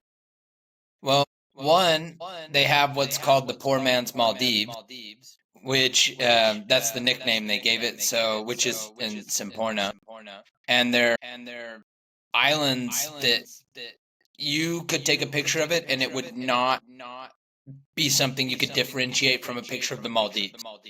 And it's like 1/4 of the price, if that. So cheap and unbelievably beautiful. But there is a price to that, and you see abject poverty that even if you wanted to try to pretend you don't see, you just can't. It's right there. And that was like one of the worst things that I'd ever seen, which is this lady that came up to me. I was outside like a little coffee shop, and I was walking out. She has like a baby swaddled, and she comes over and she's asking for money. And there's a lot of scammers over there, so like I'm in the right context. If I know, I will give and I will help out, because it ends up being a very little amount of money for me, but a lot for them. But you don't always know, and in some of these situations, you're not helping anything. So this woman, she comes up to me, and then this lady comes and gets in between us, and she's like swats the baby and like has the lady pushing the lady away, and I'm like, what are you doing? Like she's like literally like backhanded the baby and like pushed the lady, and I'm going over there, and she says, no, it's scam. And I was like, well, you just hit the baby, that doesn't matter if it's a scam. And she said, it's dead baby, she's been carrying it for a week now. And I'm like, whoa. Like, this lady is like carrying her dead baby. And like, you're sitting there calling her a scammer and stuff because she's walking around with the baby, like, give me money for my baby. There's so many levels of like how to even unpack that. Yeah. So I just kind of like was just in shock. Like, how do I even take this in? Yeah. Yeah, and that's one of the things that, when even here in America, giving money to people, and I don't know what moves me, because I don't always do it. There's some times where I'm just like, no, and I'll go by. And there's sometimes that I feel moved to do it. And my wife, and we've been together 29 years now, but very early on, she used to ask, well, aren't you afraid that they're going to go buy alcohol or drugs or what? I go, that's They not. might. They might. Yeah, they might, but that's not my concern. That's not. I don't. They're asking for money. They're saying it's for this. I'm gonna say, because everyone wants to look at them and say, oh, they're in that predicament because of a vice that they had or something, and all they're gonna do is continue to feed that vice. And I don't believe that. I believe that there are people that need help, and maybe I help, maybe I don't. But I can't be the judge for that. And like I say, it's weird because sometimes I feel moved to do it. And sometimes I'm like, no, I'm good. We're good here. So, yeah.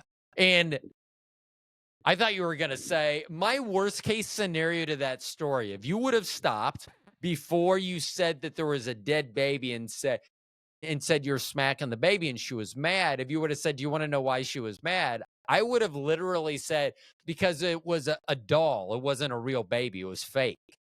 Like literally, that's as bad as that's where you would think it would go. Yeah. You know what it reminds me of?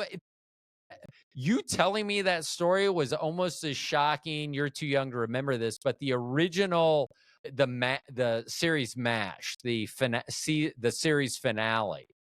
This happened in the 83. So this is not a spoiler alert if you haven't caught up on it.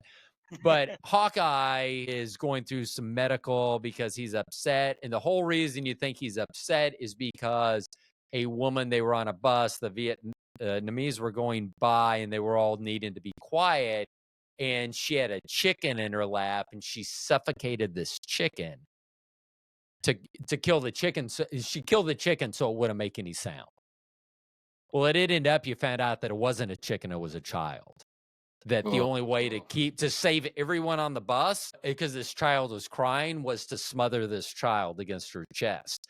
And so literally your story of saying that was a baby is almost as shocking as when that change, when you found out that twist on that show. And I was like 16 and you know, you had to watch TV live back then. And I still want to say it is the biggest series finale in history, even 40 years That's later. heavy. That's heavy. Yeah. I mean, it was crazy because I remember that was such, oh my God. But literally when you said that, because if you would have asked me what's the worst case scenario of this story, why is she upset about that baby being smacked, I would have never said dead baby. And that's what's just crazy about this world. And I say this, that I am very sheltered. I mean, I feel like I've had a lot of experiences and I feel like I've been through a lot of things, but I haven't. I've never run into poverty. I've never traveled to the places that I've traveled to the places that have it, but not the places. I'm trying to think, you know, of what the worst that I've seen. It was probably down in the Caribbean somewhere, which is bad, but it's not as bad as some places. And never once did I have someone come up with a baby in a swaddle and want money for their dead baby. So yeah, crazy. So maybe let's change this as we get ready to wrap it up. Let's change this to hopefully some lighter stuff. We have just entered a new year. We've entered 2025. What do you have that you are personally and maybe professionally looking forward to in 2025? Well, two things that I'm really excited for, actually. I just signed a publishing deal for my demonology book, and it's been picked up by a publisher. They're properly editing it, and they're doing the whole cover art. All it's gonna take 6 months because it's being done legitimately. So I'm really excited for that. And then the second thing is my show on. So I got a TV show, and it's called the Sadhu Dah Experience on newrealitytv.com. And I became the top watched and highest ranked show on the network. And I'm really, really excited to seeing what the next, because we're still halfway through my season 1. So I already have season 2 and 3 filmed, and I'm looking forward to them dropping and seeing how people receive it. So we're season 2 and 3 done after, and I know that I'm saying after season 1 was completed, but was it viewed? Were you you didn't do all 3 at once, or maybe you did, or were you able to see and grow from season 1 to season 2? Have you had the chance to kind of breathe and go, oh my gosh, this is what's going on, and perfect this, or did you already kind of know what perfection was as you were doing? I mean, they haven't even dropped yet. It's all pre-recorded, edited, everything, and they're just dropping one by one each episode. So season 1 hasn't even wrapped up, but I've already filmed season 2 and 3 and submitted it. And so as I filmed more, even before this got popular, my later episodes This is 10 episodes per season. I've gotten better with each episode. So if people like what they've seen so far in season 1, I know they're going to love the other seasons because it's better version of my work. Right. Right. And that's what I was asking is you over time, even whether you know it or not, you'll grow, you'll find out what to do. So what is the basis of your television show? What type of episodes would people be able to view? And where was this event again? What website can they view this at? Newrealitytv.com. And to give an example of like an episode, so I did one where I went to Iwahig Penal Prison Farm in the Philippines, and I interviewed some of the prisoners and had them tell their story, and it's famously known as the prison without bars. It's like it looks like a commune almost, like a farm. They have a waterfall that they can go swim at. Their families can live on there. They can open shops, drive cars around. They can drink beer. It's a prison. It's crazy. What are people in this prison for? What type of crimes did they commit? Everything from theft to murder. But it operates on a lottery system. Basically, you enter a prison sentence anywhere in the Philippines, and you can apply for the lottery one time during your whole sentence. You're there for 20 years. You can't apply once every year. You can only apply one time in your 20-year sentence. If you don't get picked for the lottery, sorry, you don't get another chance. So it's very highly selective. It was an experiment that was being done, and then it's been modeled by other countries because it has a very, very successful rate of low reoffenders. Yeah, and from what I understand, many countries actually use their prison systems. Not all countries, but many of them will use them for rehabilitation, which I think that United States has kind of forgotten. Do you know what they call prisoners at Iwahig? I do not. They call them PDLs, person deprived of liberty. Well, I would have never guessed that. You could have given me a million years asking me to. I'm thinking like guest or something. Nope, it's a PDL. What the fuck is a PDL? Okay, so it's a beer. I understand that a person deprived of liberty, but that's what. Yeah, I mean, yeah. So not how long did you serve? How long were you deprived of your liberties? That would be a good. I like that term so much better. It makes a lot of sense. It does. Yeah, that's it. But that is interesting that they can have that type of jail system where there is the jail with no bars. Are you the one that, so do you set this up? Are you the one like me that like I like to talk to people, do interviews, things like that. Even though I set up the interviews and things currently, it's not my favorite thing to do. So how many people show is this that you're running, or is it a one-man show that you're doing? So it's a one-man show. I do all the editing, all the filming, the narration, script generating, everything. When I interview people, I don't have people interviewed on every one of my episodes. That is just like an example of an episode. Right. A lot of times I will just have a concept, and then I'll go out and I'll film it, and then I'll put it together like in the back room, basically. Like I did one on Korea where I talked about hanbok, the traditional wear, the culture of Korea, and how it used to be deeply steeped in Confucianism and Taoism, and how it's all K-pop and everything now, and how the suicide rates are, and etc., and then kind of link it all back to transition and change. Like I go over many different topics and aspects of culture and society in whatever my episode is. That's awesome. That's awesome. So is that something that you want to continue and expand on? Are you looking forward to a season 4 and beyond with that? Or is there something that, are you fine tuning? Because I found for a long time I talked about this pre-stroke, and then the stroke just kind of stopped everything for a brief minute. But for a long time, my first 200 shows were basically me talking. I would have some interviews, but for the most part, it was me talking. And then I started doing a lot of interviews. And I found out that the interviews, while fun and interesting, they could be challenging sometimes as well, because I literally had someone once tell me, they go, well, I have a 37-point plan to make this happen, and I would like to read you each 37 points of the 30. And you can hear me laugh because I thought it was a joke. And then he read 30 bullet points, and he goes, oh, and there's subpoints to these.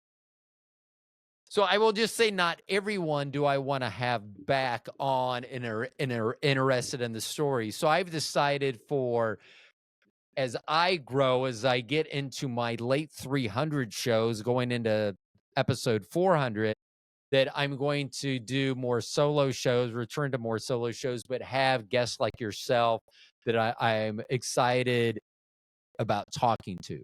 Because the thing, and I may have been smiling while you said it, when you were talking about your book and the editing, one of the things, and I get it, there are some very good people that do self-publishing, but I will tell you, there are a lot of people that do self-publishing that there is a 100% reason they're doing self-publishing. And if I had a list of 37 reasons why, I would read it to you right now. But I mean, so I'm glad, I smiled when you said that your book was being that it's being, edited and published, because to me, that does differentiate you as someone as being an authority, someone is having the background to present a certain point of view or certain information. And that is different than just a guy presenting his opinion, because that's literally what it is otherwise. So you have those things going on. So how much of that is taking up? So when you're recording a show, let's talk about your show that you did in the prison. From your concept of this show, of, oh, I should do a show here or about this, to you finishing the editing and saying, okay, it is done, it is good, I feel confident in what I finished here. How long does that generally take you? I mean, it does vary, but in that example, so I had a friend, and he was like, "Oh, have you, you do your show type of thing?" He's like, "Have you ever heard of this place?" And I was like, "No." And he was like, "Oh, well, we can go there if you want." I was like, "Okay, well, when we can go?" He's like, "Oh, well, my day off is, tomorrow. Do you want to go tomorrow?" I was like, "Okay, yeah, let's do it." So we go there, spent pretty much the whole day there, and then afterwards, it depends on how far ahead I am on like episodes and content. So in that one, I had time, so I didn't actually edit or go through it for 2 months, because I had other stuff I had already queued for release and was waiting on. But in the process of editing, that can take me anywhere from 2 to 3 days to edit like a 23-minute like video, which is just crazy. And that's hours. That's like a whole day dedicated to it. 3 days. Do you enjoy that part? Like, that's one of the things that I love, the interview part, because I get to meet people like you, and there's other people that I've met, and I'm lucky as an adult, at least me, you don't get to meet that many people. It's either where you work, where you go to church, where you worship, whatever. Maybe your kids' friends, parents become your friends, So I'm lucky, because the thing that I don't mind doing notes. I mean, I just finished my third book, which is just full of notes. I mean, front and back of notes. And I love doing the notes, but I remember before I kind of streamlined my recording, like my recording calendar and how it was disseminated, and how I remember there was one person that I had on the podcast that I think we exchanged in the high 30s. I want to say the number was 37 emails before we got down to a time in a day. And that's just, to me, that's just wasted time. Like, now I know why people have assistants, honestly. So I guess my question was, what is the most fun portion? Is it finding the show and researching and getting excited about this topic, this new place that you're going to go to and interview and find out more about? Is it the actual interview? Is it the editing part? Or is there any part of that you hope to dump at some point? Like, I wish I had an editor. Here's all the film, you do all that. But I mean, sometimes that takes the control away from you too, because then it's not yours. You're relying on someone I else to worked edit with an your editor content. once, and when they gave me back the finished product, I remember feeling a little bit upset that they didn't use this or this piece. And then I had to remind myself, well, they weren't there. So they don't know what that moment meant to you, or they don't know like why you wanted to focus more on that scene, even though this part might have been more aesthetically pleasing. They don't know what was going through your mind in that moment. They don't know what it means to you. And then that's when I realized like it is more work, but it's more important work to me. Right. Yeah. Yeah. So here's my big deal. I'm not a big, and you know, I probably should. It would probably make a difference if I went back and listened to my shows. Generally, I can record a show, and at the end, I know what I feel whether it was good or bad. In fact, I have a show that I recorded prior to my stroke. As I think post stroke about things that happened to me prior to my stroke, I think I was actually having issues. Maybe the bleed was already started. I don't know I think I did, because I remember I had an interview with someone. This was the third time they were on. They have currently, I believe, the number 2 and number 4 ranked shows ever that I've done, which has more to do with their fan base than it doesn't me or anything else. He has like 3.5 million followers on YouTube, and our first 2 interviews were very good. They a lot of back and forth, and we were talking about specific things. Well, this one, I just wanted to talk to him. But at the end of it, I even told my wife, it was fine. Our conversation was fine, but I felt bad about it. And it's just, if someone edited that show, they could probably make it sound amazing. Where I think that if I went back, because for that one show, if I went back to edit it, I think I would be too emotionally involved in it to edit it well. So first of all, I don't edit my shows. Like if I edited my shows when you needed to take a break earlier, I would have just edited that out. But Fair enough. that's not one of my favorite things to do. Yes, I wish that someone would put in the thing. Here's my thing. I feel like I want someone to put in the important things, but I don't want to be there to tell them what's important. So I guess it's not really that important to me. So I know that's a weird way of thinking of things. So are you, out of your 3 seasons, and it may be the one that you've already discussed, what is the most enlightening, most refreshing? What is the most positive? What is the show in your first 3 seasons that are already in the can that made you feel as a human like you were a better human at the end of it? I did one called Guangzhou Distilled, and it goes over concept of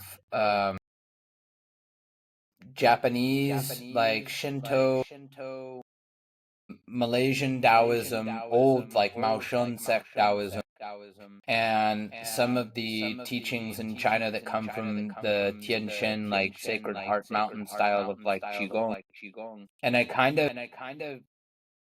it was weird for me because I wrote it as a script. The footage wasn't as important as the script was. And the script was just this huge compilation of musings, parables, stories, ideas, and thoughts that came from my time spent with different sages and hermits and people that we would consider to be like holy masters, right? And when I saw it at the end of it, I was like, oh my God, this is actually like really good. Like somebody that's curious about like Taoism, which is shrouded in mystery, and like this could actually help somebody get a more clear picture. And I often use that episode as a training tool with some of my students. I never thought it was going to turn out that way, but it ended up becoming my favorite episode. That's awesome. See, and here's the difference between you and I. I'm much older than you are to begin with. I don't know how much more time I have left on this earth. It could be today, it could be, I don't know. It could be, I don't think I wrote down sages and hermits, that you were hanging out with sages and hermits. I'm going to go ahead and say that in my 57 years on this planet, I have never hung out with a sage or a hermit. And I do not currently have on my calendar, although I have plenty of room to fit them on, I do not have on my calendar a sage or a hermit. And that's why I keep thinking about this just awesome life that I've led. And then I'm like, I got no sages, no hermits. I'm telling you. Okay. Do you have anything else personally that you're looking forward to in 2025? Any travels that you have? I guess know you travel a lot. the last thing would be this trip I've been planning for a year now, and I finally got all the details sorted out as far as logistics go. So in the fall of this year, I'm going to be leaving Thailand for a month and going to meet the famous reindeer tribe of Mongolia. And I'm going to learn how they hunt with falcons and eat some of the mystery stew and see what shamanism looks like in Mongolia. Okay. So first of all, you said that the famous tribe of Mongolia. What was the name of the tribe again? The reindeer tribe. The famous reindeer tribe. In what circles? Because I may be excluded, and I'm not saying that. I'm sure I'm excluded from a lot of stuff. But in what circles would they be termed famous? Because you said they were famous, and I'm not in those circles. So how are they famous? Is it their falconeering? And I'm not sure that's a word. One, they're one of the last nomadic tribes that do that, that have these types of skill sets in Mongolia. And two, they've been covered by like National Geographic, Discovery Channel, not small names, right? And there have been like notable people, in different spiritual fields, because there's a lot of niches, but there have been notable people that have gone out and made the proper arrangements, which is not easy, to go and meet them. And yeah, these people literally hunt with falcons. They use freaking falcons to like go and get prey, and then like they live off the land nomadically, constantly moving around. They have a perpetual stew that nobody knows what's in it, and it's been like cooking for over 100 years. Well, I wanted to ask you that. Are you the least bit afraid, with the limited amount of visitors that they have, that you may become part of the mystery stew? Like, you're just never heard of again, and then you're part of the mysteries. Because we've already talked about cats and dogs being eaten, so I would assume that a human being eaten is not that far off. If we were in the Amazon, that would be a concern. But this is Mongolia. So in what type, like, falcon hunting sounds cool. But yet I'm trying to think of what kind of hamburger I could have from something a falcon could bring. Unless it is literally going to Five Guys Burgers and Fries and stealing someone's double burger for me. I'm trying to think of what kind of hunting a falcon would be able to do. Falcons are strong. They can pick up a fox. That would be cool. And not because I want to eat a fox, and not because I actually want harm to come from any fox, although I know that's just the way nature works, but that would be cool to see. I mean, just the fact that I could almost be doing anything, including my wife, and come to a complete stop if I saw a falcon flying through the air with a fox. That would be cool. And like I say, I don't want I don't want falcons hurt either, but I don't want any foxes hurt. But how bad do you have to feel if you're a fox? Because I'm assuming when they're flying with you that you're still alive. So I'm trying to assume, I don't know, man. That's for a fox, that's got to be a bad way to go. Falcon. Oh my I god. wouldn't rank it as preferable. No. I always think about that though. I see the squirrels out here, and I told you earlier that I used to feed the squirrels, and they were not afraid of our Doberman Pinscher, this big 70-pound thing of muscle. And they would come right up to her, and they didn't care. And she knew not to go after squirrels. She was taught that, so she didn't do that. But you hear a hawk like across on the other side of the golf course, and all of the squirrels freak out. And so it always makes me think, what did you see? What have you tied into that sound that makes you want to flee? But yet my Doberman, you have no, like, it'll bark at geese and you don't care. You won't run off, but it's weird. So, well, Sadhu, I'm glad you're one of the people that I enjoy talking to. And this is one of the things. I think you and I were supposed to record in October around your birthday. We were. And I canceled, and I think I said I was because as I go back and try to, because they don't know what caused my stroke. I don't have high blood pressure. I don't have any underlying effects. In fact, in the little stroke book that they gave me, understanding my stroke, the only thing that they could mark as for reasons I had a stroke was that I use illegal drugs, which is cannabis, which technically isn't, it's federally illegal, but it's not statewide illegal. So, I've been trying to piece that together, and I do think that I was feeling under the weather, maybe a little bit more or differently, because that's typically I can fight through things. I mean, this is not a hard thing to sit here and talk to someone. And I know I've been looking at you and not the camera most of the time, so it's not that hard a job. But I do remember canceling, and that was one of the things. I wonder if and I haven't talked to my neurosurgeon about this yet, but that is one of the questions I want to ask them, is whether I could have been feeling this. So I appreciate you rescheduling. You're one of the people that, when I mentioned earlier about some of the people I interview and I talk to, their stories, that I was going to cut down on the interviews I had. There's a reason that I wanted to interview with you again, is you're a great conversationalist. You have great stories. I love talking to you. And you're one of the people that, if I was going to survive that stroke, I'm glad that you're around to still do a podcast with me as well. So I appreciate that, man. much. You're a great host. Yeah, I appreciate it. So best of luck to you. I do want to catch up with you in a few months prior to your big trip, because I do want to talk to you after you go the reindeer tribe of Mongolia, Yep. the famous reindeer tribe of Mongolia, which I would Google them. But that's one of those borderline where, like, if you Google, or if you put in tushy.com and hellotushy.com, one of those is a bidet company. One of them is not. We'll just leave it at that. So I'm afraid to Google them, but I probably will. So I do want to talk to you after that. But I want to talk to you, when do your shows start dropping? So you're in the middle of your first season. Now, is it newrealitytv.com or is it television? Yep. That's it. newrealitytv.com. Okay, so is it a subscription service, or is this something that someone can go and search and find your program? Right now, it's not behind a paywall. Okay. But once it's much bigger, they're going to put like the I'd say after like 5 or 6 episodes of each show behind a paywall, but you'll still be able to watch at least the first few episodes. Okay, so to make sure that they get hooked and addicted to your show now, we'll get all the information out to you so that you can find that link, go out there and find it. But it's newrealitytv.com.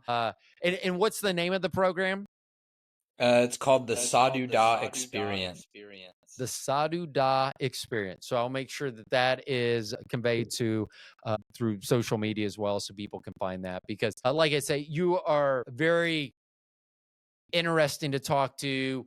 We didn't even talk about your stories where you get picked up and thrown by entities sight unseen. So, which is always a good story. Yeah, we didn't even go in the paranormal this time. I know. So, but one of the not problem, I guess. I mean, nothing is a problem post-stroke. I will tell you, I have very few things that I have to worry about right now except getting better. I do sleep like 20 hours a day. Like literally last night, I went to bed at 8 and I'm like, how on earth am I going to do a podcast at 8 a.m. the next day, my time, which I know it's nearly the middle of the night, your time now. But, I really appreciate you being on the show. I can't wait to personally watch your show. I hope a lot of our listeners go out and watch your show as well, because if you're half as entertaining on your television show as you are with us, it's going to be much appreciated by our audience. So I very much appreciate you coming back on. Thank you. We'll talk again soon. We'll do so. Everyone, thank you for listening to the Stone Genius podcast. My name's Ro. We had Sadhu Dah joining us from Thailand. So it's the middle of the night for him. We're going to let him probably get to sleep or get to something more exciting than this. Sadhu, thanks again for being on the podcast. Thank you, bro. See you later. Okay, we'll talk to you later. Bye. Bye.